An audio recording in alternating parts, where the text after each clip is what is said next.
Welcome, everyone, to the L7C Podcast UFC edition. Today, we're going to be going over UFC 277 and previewing UFC 278. So, we got our MMA Mixed Martial Arts UFC expert with us, Mr. Charles Marlowe. How are you doing today, sir? I'm doing fantastic. It is a lovely Thursday. How are you doing today, Martin? I'm doing well, man. I'm doing well. Been really waiting to hear how you felt about this 277 card. Oh, man. That was an action-packed card. Very electrifying. One of the best cards I've seen in a while. Some pretty good fight. It was electrifying. And I'm glad to see Amanda's back on her GOAT status, and she is back with her crown on her head. Lioness has showed what she can do. Yep, and Chuck just let y'all know Nunes did win the rematch in the main event of the card. But before we get to that, let's work our way up through it, Chuck. Man, Chuck, let's, as we usually do, work our way up to the main event. So go ahead. All right. So you start off at the bottom with Magomed and Anthony Smith. Yeah, Magomed coming out the winner off a TKO in the second round. It was a good fight. Started off pretty slow. Anthony Smith was getting his pace filling for Magomed. He's checking a lot of those calf kicks. But eventually he threw one of those leg kicks and he broke his ankle. So that led to him later on getting pretty much trampled by Magomedov. He tried to grapple with him and tried to get in there and try and have his way, but Magomedov wasn't going to let him, especially off of that ankle where he already lost most of his propulsion and movement. So he's pretty limited in that fight, and then just ended up losing, getting beat up pretty much at the end. And then you move up to Alexandre and Alex Perez. That card, I was looking really forward to seeing what Alex Perez could do, but Alexandre, got on top of him from the start and was just pushing a high tempo and got on his back, put him in that choke, and then he ended that out for him. And he just kept putting in a bunch of different submissions and finished off the job. And I was really excited to see that. So I'm really looking forward to what he can do next. And then you get into the very controversial fight of the night, Derrick Lewis versus Sergei Pavlovich. That fight was just disappointing. I feel for Derrick Lewis right now. He can't get a win in Texas, his home state.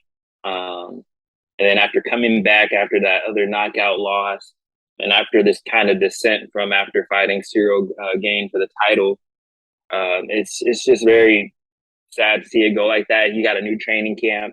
He was feeling very enthusiastic, very upbeat, a lot more positive, no more negative emotions towards his gym and things like that. And he was coming out with a different light. And then you have the early stoppage from Dan Miragliotta, which it was a bad look for Dan, bad look for the UFC. Why was it a bad look, Chuck? What was so controversial about it for a fan just coming in? The controversial part is Sergei was getting him. He caught him with some licks. He got him down. Like ultimately he knocked him down, which is once you knock someone down, that's when you start raising anticipation of it being called. But Derrick Lewis really kind of shot back up. Most of those punches, if you watch the replays, he missed a lot of those punches when he was on the ground. So it's just kind of I understand why Miragliotta caught it off, because from a glance it looks like he was catching him, but if you look at the replay, and for most people's perspective, he wasn't getting hit with anything and he jumped back up immediately. But Dan saw him getting bull rushed. Sergei pushed a very high tempo after that, and that's ultimately what led him to calling it off, is because he thought that he was catching too many hits to the head when he really was still in the fight. And I think he was very well unconscious. He got up and he looked at Dan like, yo, what the fuck, why'd you call it? I'm still in it. I'm doing fine. I'm still level-headed. I'm clear. I know what I'm doing. I'm not stunned or dazed. I'm standing on my 2 feet, perfect balance, everything like that. So I can understand Derrick Lewis's frustration. Like I say, I really feel for him not being able to get his win at home in Texas. I hope he keeps a level head about this. He keeps a positive mind and spirit, and then he bounces back and he takes over in this next fight. And I hope he rises back to go contend for the title. So I really look forward for that. Are these type of finishes often, like the controversial finishes, or like how often are they? They're not as controversial as they could be. Most people, when a fight ends, when it's called off because of someone's getting their face pummeled in, most of the time people can understand the reasoning why it's called off. But to that fight, no, there was definitely a clear reason that he was still in the fight. He was definitely still conscious, and he was definitely still able to understand what was going on around him. So it was really unfortunate to see him just kind of like call it off and just be like, okay, well, I think he's taking too many punches. I think the damage is done. He looks like he's like, he wasn't dead to us, but he was dead to Murgliata. So it's kind of just like, I don't really understand that call off, and no one else does either. Will they, because of the call off and being so controversial, will they potentially run this back at a next fight night? With the way it ended and how quick that fight was, it is a potential that they could rematch. But also just because the fact that they already gave him a win, it's kind of like, well, why make me rematch somebody that I already beat, in my opinion? So there's a lot of different things on why that might not happen. But there's a lot of reasons why it could as well. So that one's kind of up in there. I'm 50-50 on it if it actually happens, but I see it more likely not happening than actually happening. Chuck, let's just keep going through the card. Next up, you have Brandon Moreno and Kai Kara France. That one was very, very, very, very, very good fight. I was looking forward to this fight, especially after seeing Kai Kara France when he was here in Columbus. He loved Ohio. He loved everybody. But I'm obviously the fan of Brandon Moreno that I am. I wanted Moreno to win this. I'm glad that he won this. If you look at the fight and you watch most of the fight, Brandon Moreno had a good stance. He was watching for the leg kicks of Kai Kara France. We had a good game plan coming into this, and he kept kind of just so he was standing at a point where he was just at bay from his leg kicks to where he can just kind of raise that leg up and just make the kicks with each time. So each time the kick was coming by, it was just blowing past his leg. So he had a good game plan, a good strategy, a good stance, and a good way to balance out not getting kicked in the leg and minimizing damage to that leg. So that way he could charge and keep Kai Kara France at bay. And he was able to use that 1 inch in reach advantage to just kind of pick his shots off and get them. He did really good. If you look at the total strikes compared to the significant strikes, Kai Kara France outfought him in total strikes with 66 to his 59. But your significant strikes, you're looking at 58 compared to 53. I think Moreno was working a really good game plan of throwing that kick to the stomach, right to the liver. And he was throwing it there the whole night. He just kept throwing it and throwing it. I'm like, he's throwing a really good body kick. He's either going to gas him out or he's going to eventually get him in the liver. Round 3 comes, 26 seconds in, he throws it right to the liver. Boom, puts him straight down on the ground. It was one of the most, if you heard the sound on that replay and that pop of him getting kicked in the liver, it was one of the best body kicks I've heard in a long time. I understand the pain. Matter of fact, Justin texted me. He's like, did he just kick that guy in the dick? And I was like, no, he kicked him in the body. But the reaction he had, you would have thought he kicked him in the nuts because the way he fell down and just the power of that body kick just put him down, and they had to call the fight after that. So really, really good game plan and strategy by Brandon Moreno. I love the class he had after the fight, though. After the fight, Davison Figueiredo, right out there in the crowd, walks through security, walks through everybody, walks into the octagon face to face, and he was a man. He was just like, I want my rematch. I'm not going to talk shit because I have a daughter at home, and I don't want to be that type of person or example for it. But look, we will fight. We will fight soon. UFC 282 or 281, whatever, 280, down in December. I want to fight you. I want my belt back. And they were both men about it, shook each other's hand, raised each other's arms, and he said, and I like how Figueiredo also counteracted with it. He was like, look, this is your night. This is your moment. I look forward to running it back. So I look really forward to that part 3 coming up soon. Okay. Or 4, actually. No, 3. All right, man. That was good. Let's keep going through this card till we get to that main event. All right. So actually, it's main event time. Yes, it is. Boom, boom, boom. Nunes and Juliana Pena.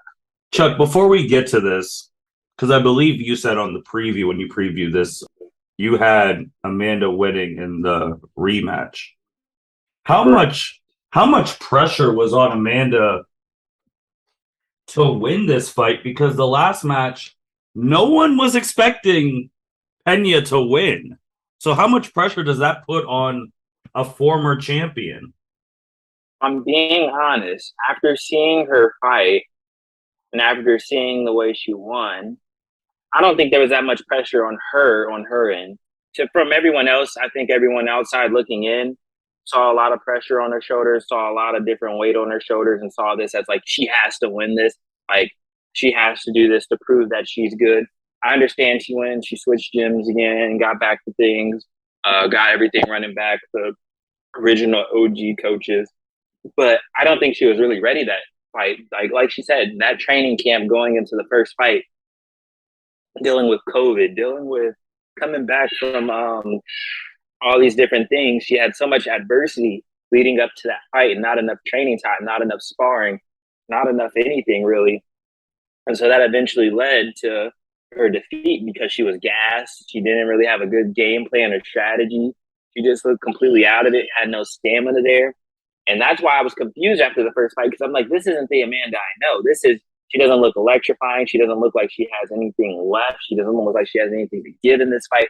She just looks like she's totally unaware of everything. And so I think that's the real reason why she lost that first fight. And I think even in that first fight, it was a little bit competitive. She was still laying some hits on her. She was like, so I don't think in her mind, I think she knew that she could easily beat her, and she got lucky the first time. And so, like I said, anyone can win a fight on any given day due to circumstances. That's the case for anybody. You can put up Byron versus John Jones, and John Jones could be having an off year, and Byron could knock that man out. Mm-hmm. So anyone can win a fight on any given night. And so I think Amanda just felt personally this wasn't something that she had to worry about. She felt like she had a good game plan and good strategy, and she came out fighting in southpaw, and she had that stance ready, and she just used that right check hook so well. She just kept picking her off. And then what most people don't understand is Amanda Nunes is dominant right hand. That's why she fights orthodox. Yep. Traditionally, most fighters who are right-handed fight orthodox. Me, myself, I'm right-handed. I like to fight southpaw because the reason is your dominant hand is your right, and that's your jab. You can pick off anyone really quickly. You're more precise with your right hand if you're dominant right-handed, and you can pick people off a lot better. And that's what she did. She just picked Juliana off. Every time she tried to rush in or get in, she just, boom, hit her with that right hook. And you saw the way she was hitting her. People were making memes. People were making jokes saying she has like that 80s cartoon strength. Like she was sitting there just, boom, knocking her off her feet. And I was like, this is what should have been happening in the first fight. It happened a few times in the first fight, but she just didn't have the stamina to keep going. And you see what happens when she has 5 rounds. She was playing around, I feel like, ultimately in some of that fight. She was dancing, smiling, cheesing. She knew what she had. She had a good game plan, a good strategy. And Juliana, she kept it competitive, putting her in a bunch of different arm bars, different things like that.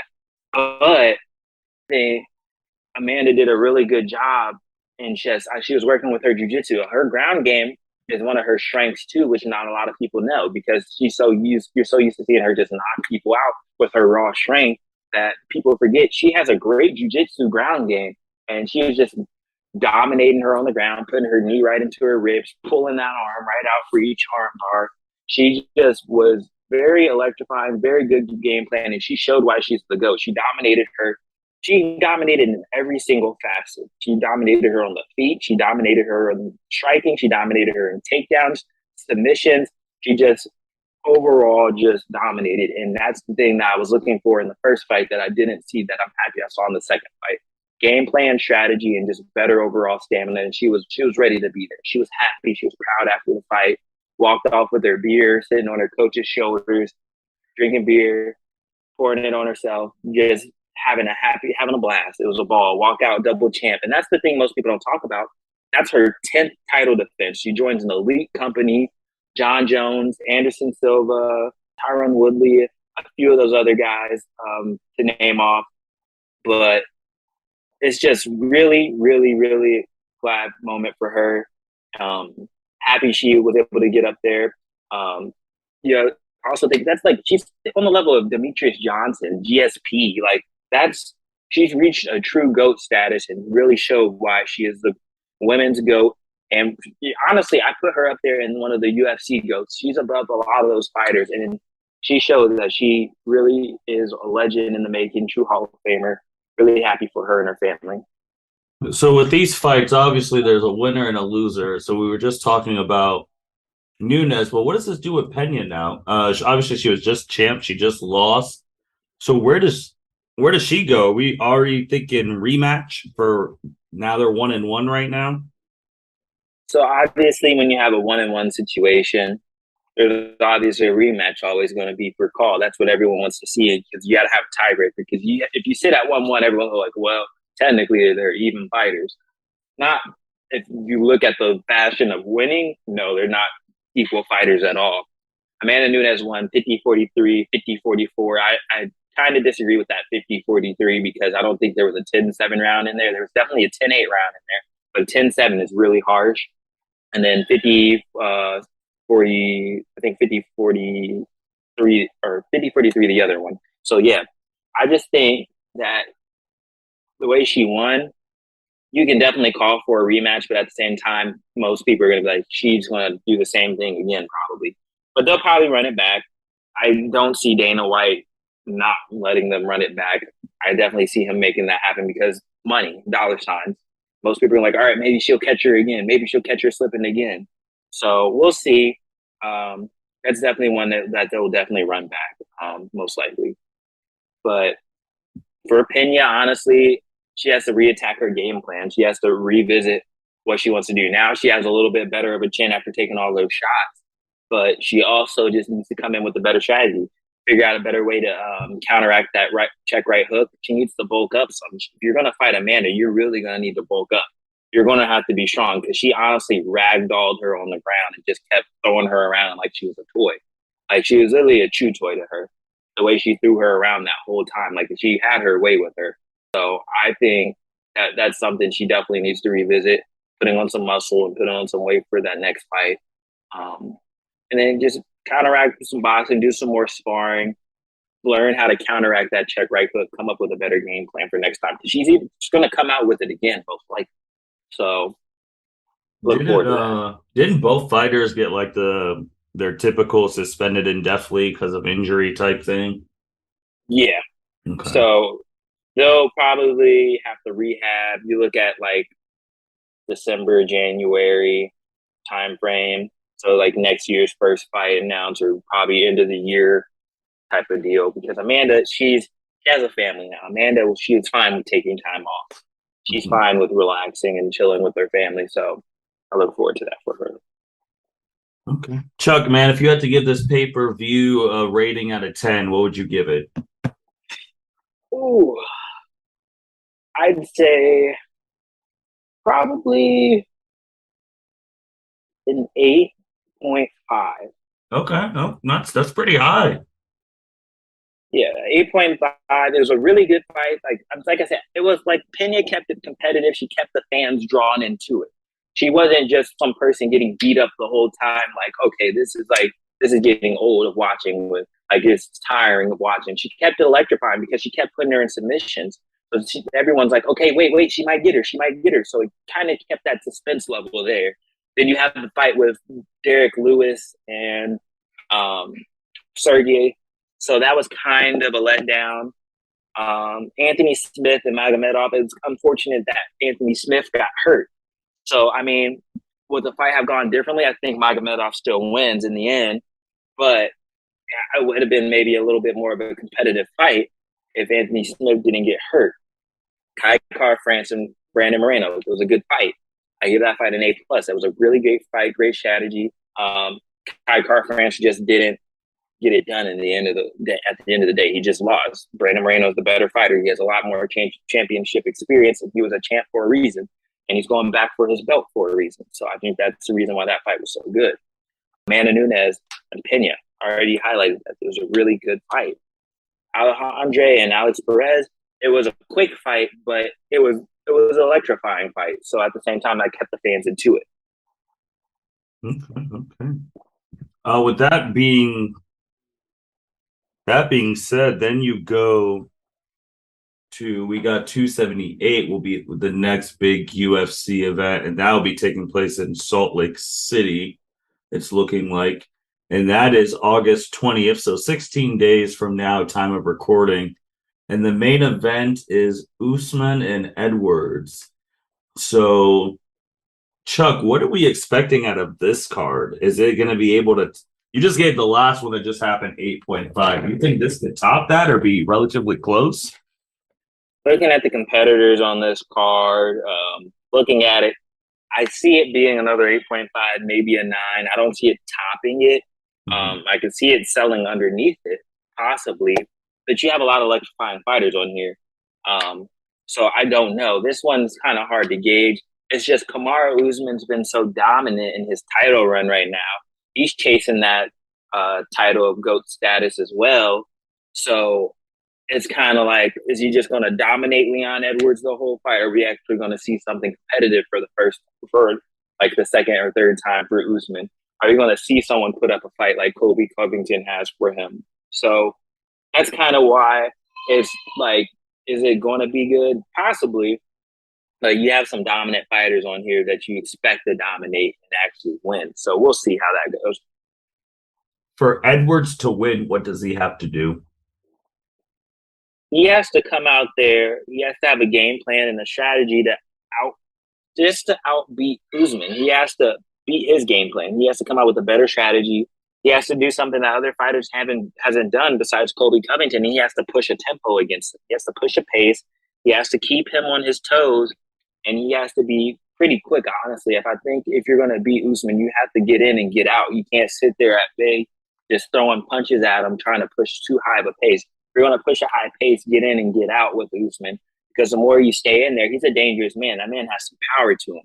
But also the thing with Usman, he's great at adapting. And that's what makes him a really, really good fighter. He picks up on something. He's like, all right, that's a change I need to go making into the next round.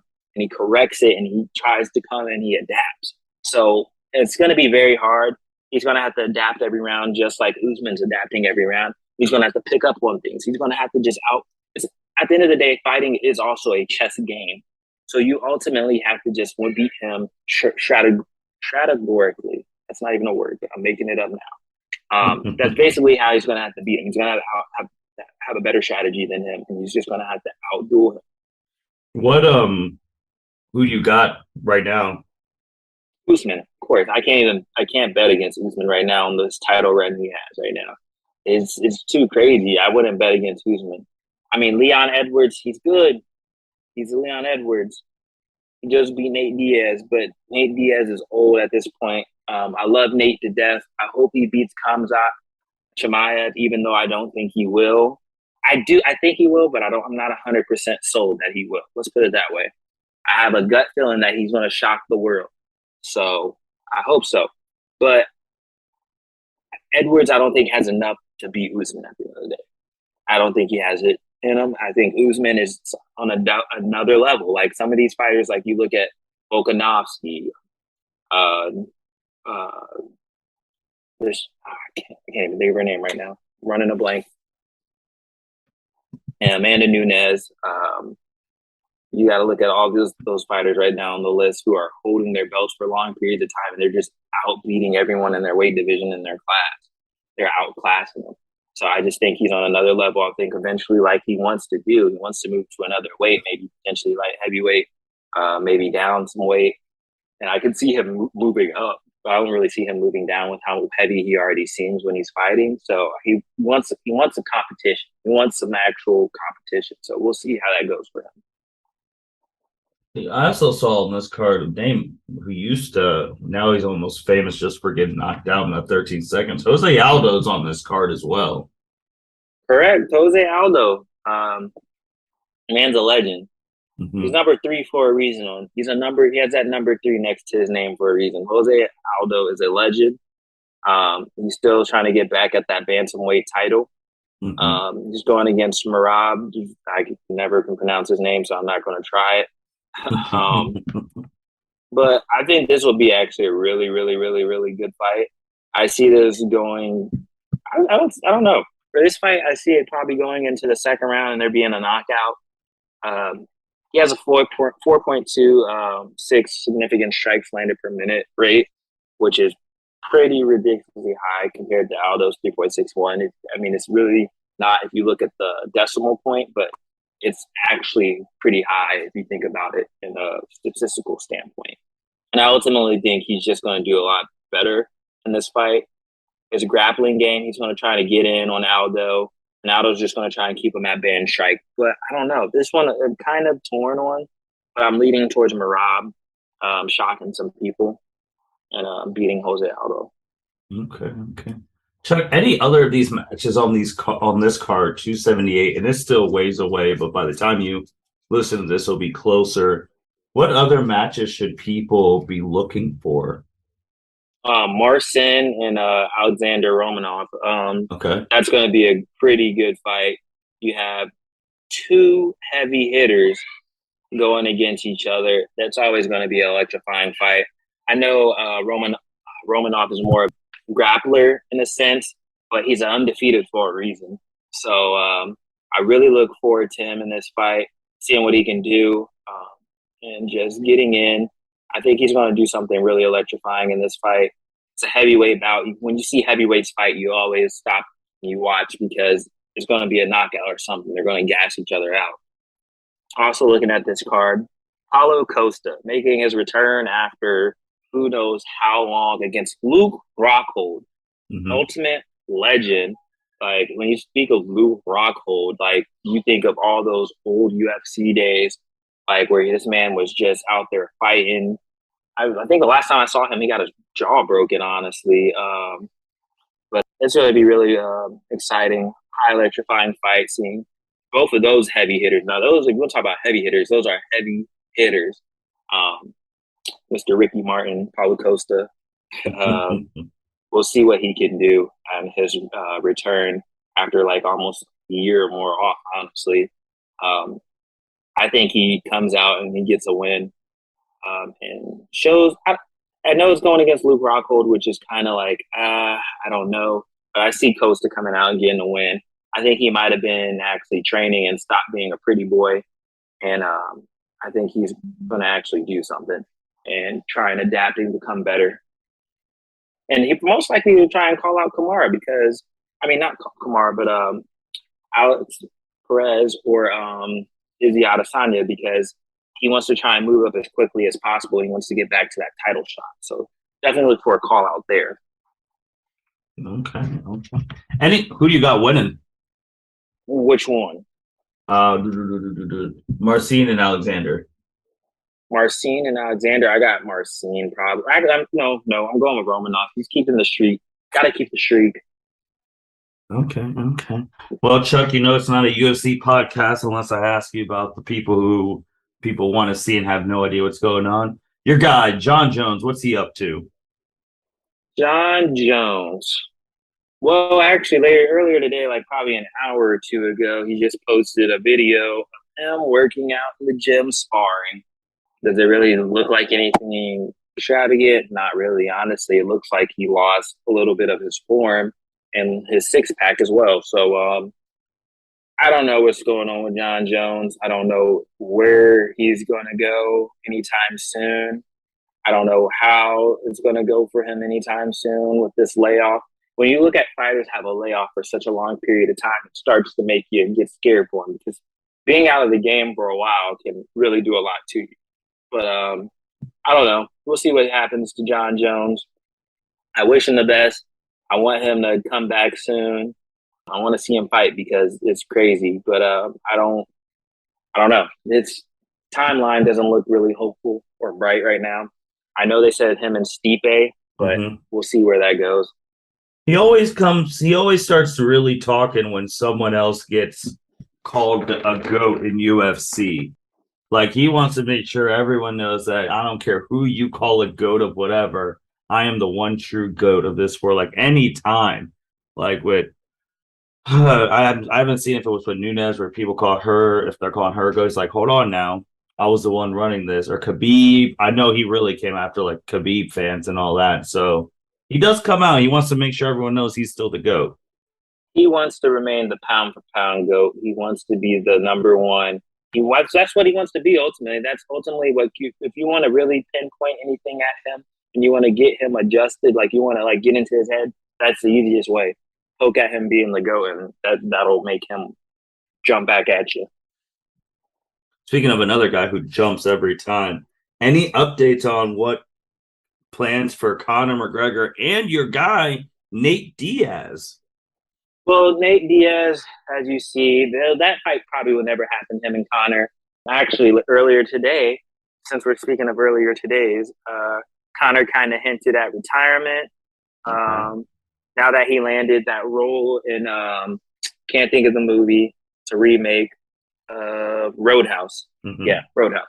And so since he landed a role in that movie, I think Conor enjoys the Hollywood life now. He's making money. He's not having to put his body at damage. He has a family. He can come and go as he pleases in the UFC because Dana loves him so much. The fans love him so much. They'll buy any pay-per-view that he's on. So I think he's kind of content with where he's at in life. I think he might come back for one more fight eventually in the end to hang up the gloves officially, but I don't see it happening anytime soon. Nate Diaz, he got the fight versus Khamzat Chimaev. I'm looking forward to that fight. I think Nate Diaz is going to shock the world. I think Nate has a little bit something left in him. I know he's old. I know he's slow. I know he's not, but he was never fast. He was never super quick. And I feel like he just wants to put a lot of stuff to rest. And he wants to put a lot of people to shame and quiet everybody down. And I think ultimately he wants to end on a win. And he's also just wants his contract done with the UFC. He's absolutely done with the UFC. He hates the UFC, hates Dana. He wants to be done with this shit. And he just wants to relax and live his life. So I hope he gets a win. I hope he ends on a win because right now everybody's just calling out for Khamzat to put this man in a grave and end his UFC career. So I hope he does. I hope he doesn't. I hope Nate shocks the world. When will that fight take place? That one should be like UFC 281, I'm pretty sure. So it's a little bit of whiles away. I know it can't be the ultimate headline, but that's what the headline is for right now. That'll probably end up being like a co-main event or maybe like the co-main event before if there's two title fights on there. Mm-hmm. But I think that's scheduled for like UFC 281 and like, I can't even remember what day. Okay. 281, definitely on the lookout for that. Chuck, anything else in the UFC world that's really going on right now before they have these fight nights that we build up to 278? Watch out for Patty Pimblett, Patty the Batty. Okay. Out there on the rise. Everyone's calling him the next Conor. Him and Conor are two completely different fighters, but he has the likability and the markability of Conor McGregor. The man went from like 100 or 12K or no 56K followers to like 1.2 or 1.6K followers since joining the UFC. Goodness. And like a 5-span month. So I look really forward to his rise. The man's like an absolute clown too. Like who else do you see teabagging or twerking on an opponent? Like after you beat them. No one's seen that before. It's funny. It's ultimate troll level, honestly. It's comical. Really looking forward to seeing what he can do. If he can keep up the fighting level to the talking level. You know, that's ultimately what Conor did when he was on a run. He kept up the talking, but he also kept up the fighting as well. He backed it up. So if he can keep backing up and cashing these checks that his mouth's writing for him, then it's all amazing. If not, that's when people start coming to collect the debt. Oh, geez. Okay. Hey, man, with that being said, thank you, everyone, for listening to the LCLC podcast. Thank you, Chuck, for being our fighting UFC expert. You just heard his review on UFC 277. Be on the lookout for his review on 278 later on in the month of August, early September. If you want to keep up with the fights and get Chuck's opinion before the podcast, make sure you follow Chuck on Twitter. During fight nights, he's tweeting during every fight, giving his analysis. I know if I'm not able to watch a fight, I just go on Twitter and I go to Chuck's tweets and it catches me right back up. So again, if you're not able to watch fights or you want to know what Chuck's thinking before recording, go to Chuck's Twitter handle and he will keep you in the know every fight night. And with that being said, thank you everyone for listening to the L7C podcast. You guys take care. Thank you for listening to this episode of the L7C podcast. Be sure to like, rate, review, and subscribe to the channel. Follow us on all social media platforms, and we'll be talking to you guys soon. Take care.